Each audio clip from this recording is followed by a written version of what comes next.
Hello friend, मैं विकी कुमार एक बार फिर आपका स्वागत करता हूं अपने यूट्यूब चैनल एडुटेक में। और लास्ट क्लास में मैंने आपको बताया था कि हम एक्सेल के कुछ फार्मूले को कैसे ड्राइव करते हैं उनकी कंडीशंस के बेसिस पे।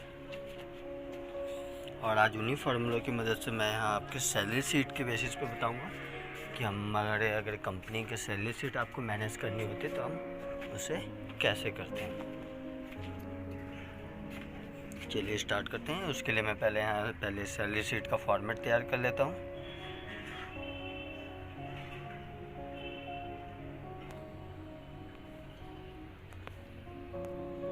जैसे के अंदर आपके सीरियल नंबर आएगा, उसके बाद नेम ऑफ एम्प्लॉय, फिर उसकी डेजिग्नेशन,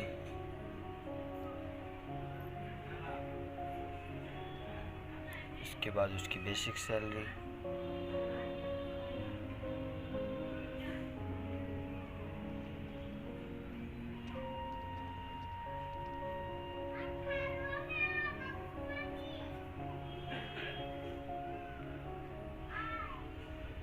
और उसके बाद उनकी डीए, टीए, एचआरए, या फिर उससे पहले मैं यहाँ दूसरी भी सीट एडिट कर दे रहा हूँ। मैं दो सीट को एक साथ मैनेज करके आपको दिखाऊंगा। तो यहाँ जो दूसरी सीट है वो पड़ेगी आपके यहाँ, इसके अंदर आएगा आपको पहले तो लीव, फिर लीव का डिडक्शन,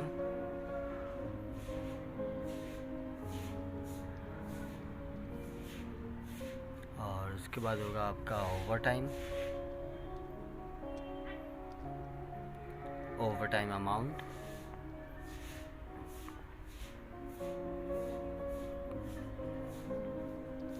और अब हम यहाँ यूज़ करेंगे डीए, टीए और एचआरए। जैसे कि अब मैं इसी के साथ में यहाँ लिखूँगा डीए, टीए, एचआरए, पीएफ, और उसके बाद आपका ये ग्रॉस सैलरी।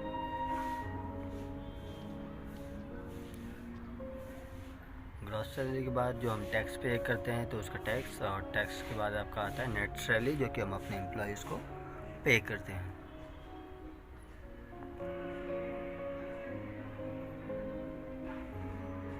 जैसे कि मैंने ये पूरी शीट तैयार कर ली है। अब इनके थोड़ा सेल को मैं छोटा कर दूँ इनके अकॉर्डिंग। देखिए मैंने यहाँ एडिट कर लिया है कंप्लीट, और अब मैं इसके बाद इसको थोड़ा सेटअप कर लूँ ताकि प्रॉपर वे में आपको टैक्स जो मैंने टाइप किए हैं, यानी कि जो उसकी हेडिंग टाइप की हैं वो दिखाई दे और आप पढ़ सकें। और ये एडिट करने के बाद मैं आपको स्टार्ट कराऊंगा कि हम एम्प्लॉय शीट को कैसे मैनेज करते हैं और कौन कौन से फॉर्मूले इसके अंदर कैसे कैसे यूज़ होते हैं। तो जैसे कि आप देख रहे हैं कि मैंने यहाँ पूरी शीट को सेट कर लिया अच्छे से। अब इसके बाद मैं अब यहाँ कुछ एम्प्लॉयज़ के सीरियल नंबर और उनके नाम एंड डेजिग्नेशन वगैरह भी लिख लेता हूँ, जिनके लिए ही मैं आपको ये शीट पूरी अरेंज करके दिखाऊंगा। जैसे कि मैंने यहाँ 3 सीरियल नंबर्स लिख लिए, एम्प्लॉयज़ के नाम अब लिख रहा हूँ। जैसे मैंने यहाँ लिखा अभी, ऋषि, सीवी।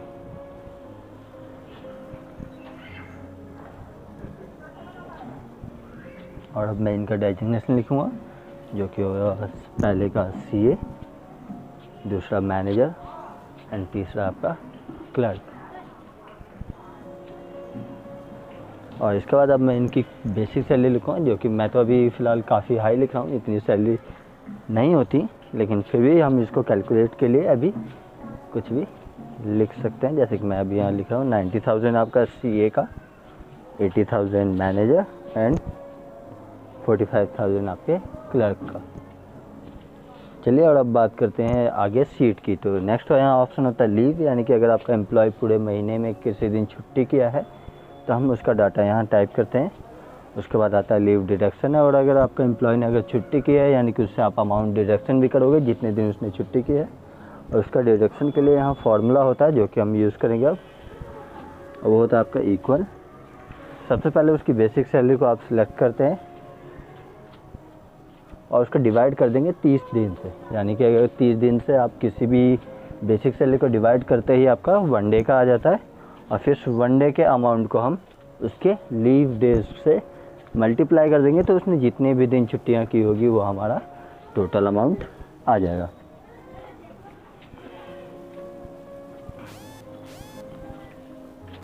और इसके बाद हम इसको शिफ्ट के साथ सिलेक्ट करके ड्रैग कर देंगे तो आंसर आ जाए। चलिए अब बात करते हैं ओवर टाइम का, कि अगर किसी एम्प्लॉय ने आपके ओवर टाइम किया है, जितने आवर्स उसने ओवर टाइम किया होगा आप वो आवर्स यहाँ टाइप कर देंगे। जैसे कि मैं यहाँ टाइप कर रहा हूँ 20, 12 एंड 25। अब अगर किसी एम्प्लॉय ने ओवर टाइम किया है तो आपको उसके चार्जेस भी देने पड़ेंगे, जो कि वर्किंग आवर्स के अकॉर्डिंग होता है। वो कैलकुलेट करने के लिए भी हमें यहाँ फार्मूला अप्लाई करना पड़ेगा, और जो कि फार्मूला होता है आपका, पहले अप्लाई करना है आपको इक्वल,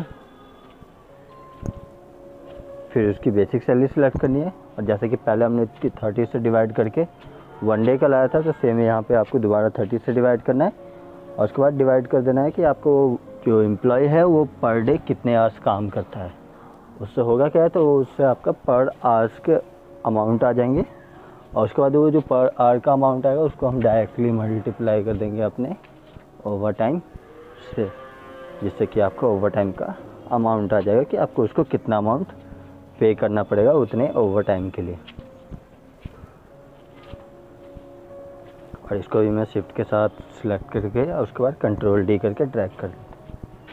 और अब हम बात करेंगे डीए और टीए, जिसके अंदर मैं आपको single condition and double conditions के फॉर्मूला अप्लाई करके दिखाऊंगा, जो कि मैंने लास्ट वीडियो में आपको बताया था, और उस वीडियो की लिंक आपको डिस्क्रिप्शंस में मिल जाएगी। तो चलिए आगे बढ़ते हैं। अब मैं फार्मूला आपको बताता हूँ कि इसके अंदर हम एक्चुअली अप्लाई कैसे करते हैं और क्या यूज़ करते हैं। तो अप्लाई करने के लिए यहाँ डायरेक्टली आपको लिखना है इक्वल इफ़ ब्रैकेट ओपन, और जैसे कि जो सिंगल कंडीशन है उसमें डायरेक्टली आपकी बेसिक सैलरी होती है कंडीशन के तौर पे कि हमारी बेसिक सैलरी इतनी होनी चाहिए, तो इतने % आपको DATA प्रोवाइड किया जाएगा।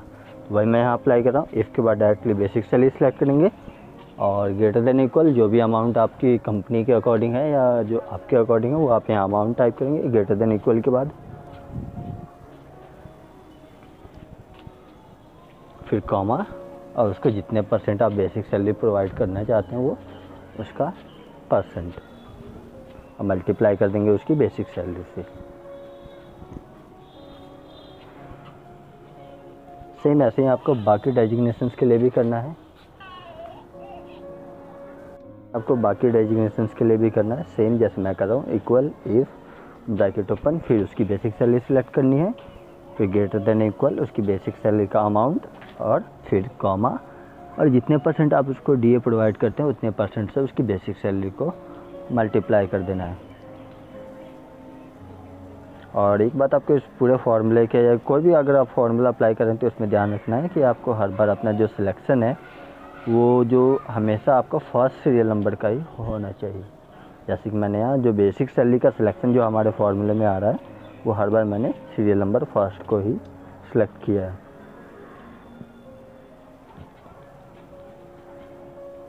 तो जैसे कि अभी ये फार्मूला मेरा कंप्लीट हो रहा है, तो कंप्लीट होने के बाद आपको करना क्या है, तो यहाँ अब आपको करना होता है ब्रैकेट क्लोज, और क्लोज करने के लिए आपको सिंपल सा, अगर आप लॉजिक देखें तो जितने भी आपके सीरियल नंबर होते हैं, यानी कि जितने आप कंटिन्यू सीरियल नंबर तक आप फार्मूला अप्लाई कर रहे हैं उतने सीरियल नंबर तक के ब्रैकेट, यानी कि एक सीरियल नंबर के लिए एक ब्रैकेट आपको यहाँ क्लोज करते जाना है। यानी कि जैसे मेरे 3 सीरियल नंबर हैं तो मैंने 3 ब्रैकेट क्लोज करके एंटर कर दिया, और शिफ्ट के साथ सिलेक्ट करके ड्रैग कर दिया। अब सेम अब आपको बताऊंगा डबल कंडीशन, जो कि मैं DA के लिए अभी आपको सिंगल कंडीशन बताया, और अब बताऊंगा मैं TA के अंदर डबल कंडीशन का यूज़ कैसे करेंगे।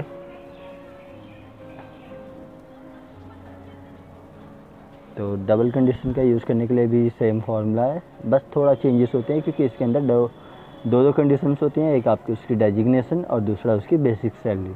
वो अप्लाई करने के लिए करेंगे equal and if bracket open, और जहाँ के तक कि मैंने आपको लास्ट वीडियो में बताया था कि जब भी आपका 2 कंडीशन होता है तो एंड यूज़ करते हैं।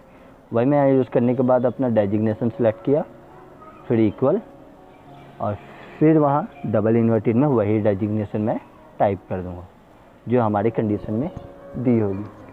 और उसके बाद आपको करना है यहाँ फिर कॉमा, उसकी बेसिक सैलरी, जो कि मैंने यहाँ सिलेक्ट की। और इस फॉर्मूले में भी आपको जो सिलेक्शन है वो हमेशा आपका सीरियल नंबर फर्स्ट का ही रहेगा। बेसिक सैलरी सिलेक्ट करने के बाद यहाँ आपको एक ब्रैकेट क्लोज करना है, और ये क्लोज करना आप बिल्कुल भी मत भूलना, वरना आपका ओवरऑल फार्मूला वर्क नहीं करेगा। और उसके बाद आपको जितने परसेंट उसको प्रोवाइड करना है उतने परसेंट से उसकी बेसिक सैलरी को मल्टीप्लाई कर देंगे। सेम मैं एक बार और आपको बताता हूँ, ध्यान से सुनिएगा कि आपको डायरेक्टली यहाँ करना क्या है। तो इफ़ स्टार्टिंग में तो आपको हर बार इक्वल ही लगाना होगा, जैसे अब मैं यहाँ सेकंड सीरियल नंबर के लिए कर रहा हूँ तो यही करना है। इफ़ ब्रैकेट ओपन एंड के बाद दोबारा ब्रैकेट ओपन करना है, आपको अपना डेजिग्नेशन सेलेक्ट करना है, फिर इक्वल, और फिर लेना है आपको डबल इन्वर्टेड के अंदर उस एम्प्लॉय की डेजिग्नेशन। लेकिन जो यहाँ सिलेक्शन आ रहे हैं, यानी कि जो भी आपका डेजिग्नेशन और बेसिक सैलरी सिलेक्ट होगा वो हमेशा आपका सीरियल नंबर फर्स्ट का होगा। अब इन्वर्टेड के बाद हम यहाँ बेसिक सैलरी सिलेक्ट करेंगे ग्रेटर देन इक्वल, और यहाँ सेकंड सीरियल नंबर यानी कि जो मैनेजर के लिए हमारी कंडीशन होगी सैलरी की, वो कंडीशन यहाँ टाइप करेंगे। जैसे मैंने यहाँ टाइप कर दिया,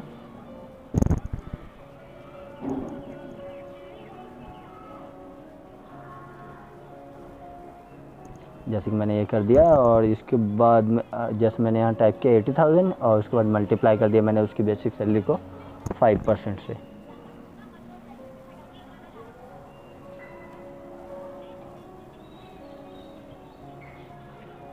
सेम मैं यहाँ दोबारा अप्लाई कर रहा हूँ। If bracket open and bracket open, मैंने डेजिग्नेशन सेलेक्ट किया, डबल इन्वर्टेड में यहाँ मैंने टाइप किया क्लर्क, जो कि हमारा थर्ड सीरियल नंबर पे है, फिर कॉमा, और हम सीरियल नंबर फर्स्ट की बेसिक सैलरी सेलेक्ट करेंगे।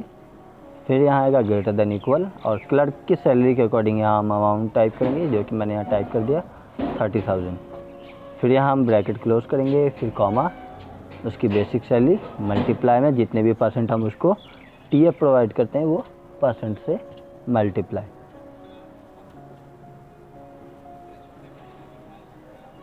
अब यहाँ मेरा फॉर्मूला कंप्लीट होता है, तो हमें सेम जैसे कि मैंने पहले भी बताया, जितने सीरियल नंबर होंगे उतने ब्रैकेट क्लोज कर दीजिए। अगर ब्रैकेट क्लोज नहीं करना चाहते हैं तो डबल एंटर करके उसको एक्सेप्ट कर सकते हैं। अब हम आगे बढ़ते हैं अपने अगले सेल में, जो कि है HRA, और इन HRA PF और उसके बाद आपका एक आएगा टैक्स।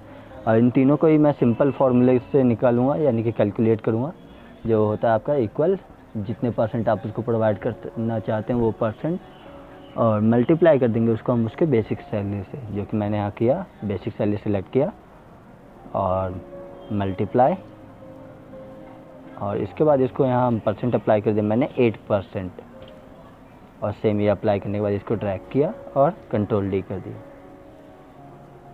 चलिए आगे बढ़ते हैं PF के अंदर, और PF भी मैं इसी मेथड से निकालूंगा, इक्वल, और पहले उसकी बेसिक सैलरी सेलेक्ट करेंगे और मल्टीप्लाई कर देंगे यहाँ मैंने 7% से, और इसको भी शिफ्ट के साथ पहले डाउन करके सिलेक्ट करेंगे और इसके बाद कंट्रोल D करके ड्रैग कर दिया। और अब बात करते हैं ग्रॉस सैलरी की, और ग्रॉस सैलरी होता है कि आपका ओवरऑल अर्निंग विद डिडक्शन, कि आपके डिडक्शन के साथ साथ ओवरऑल आपकी अर्निंग कितनी हुई है वो कैलकुलेट करते हैं। और उसके लिए आपको सबसे पहले यहाँ अपना सिलेक्ट करना है ग्रॉस सैलरी, बेसिक सैलरी, जो कि मैं अभी सिलेक्ट कर रहा हूँ।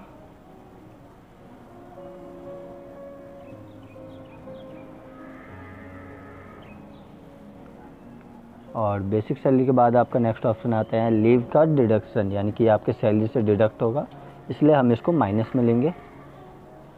और उसके बाद आएगा आपका ओवर टाइम, क्योंकि आपको ओवर टाइम मिलेगा, यानी कि आपकी सैलरी में प्लस होता है, इसलिए हम इसको प्लस में रखेंगे। और उसके बाद DA, TA और HR, ये तीनों ही चीज़ें आपके एडिशनल मिलती हैं आपके सैलरी के अलावा, तो हम इसको ऐड में रखेंगे, एडिशन में रखेंगे। और जो PF है वो आपका डिडक्ट होता है, तो इसको हम सब्सट्रैक्ट कर देंगे, और उसके बाद एंटर करेंगे तो अपना ग्रॉस सैलरी आपका आ जाएगा कि आपने ओवरऑल कितनी ग्रॉस अर्निंग की है। अब अगर नेक्स्ट फार्मूले पे पहुँचे तो नेक्स्ट यहाँ आपका आता है टैक्स का, कि हम टैक्स कैसे कैलकुलेट करते हैं, वो भी मैंने सिंपल फार्मूला ही अप्लाई करूँगा, इक्वल बेसिक सैलरी मल्टीप्लाई, जो भी परसेंट होगा उसका उतने परसेंट से मल्टीप्लाई कर देंगे।